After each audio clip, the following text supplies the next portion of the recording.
Next, let's talk about G06 Maltose Diamond Gel.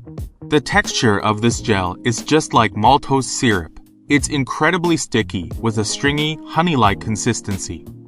It's slightly thicker, providing powerful adhesion for nail charms. Once the diamonds are set, they won't budge or fall off.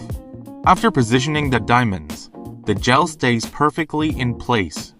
But there is one crucial thing you must remember when using it. After curing, the surface is not now wipe. It will have a sticky inhibition layer.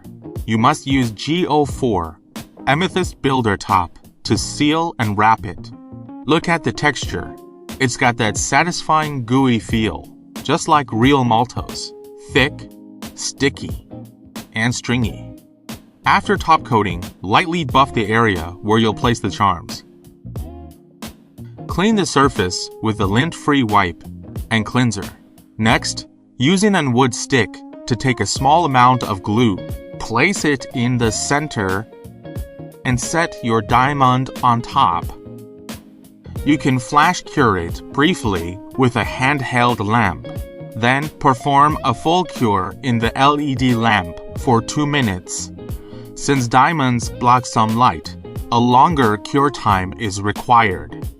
Here's the final result. It's locked on and won't budge. To summarize, first, ensure you use an adequate amount of gel. Second, cure in a lamp for at least 60 to 120 seconds.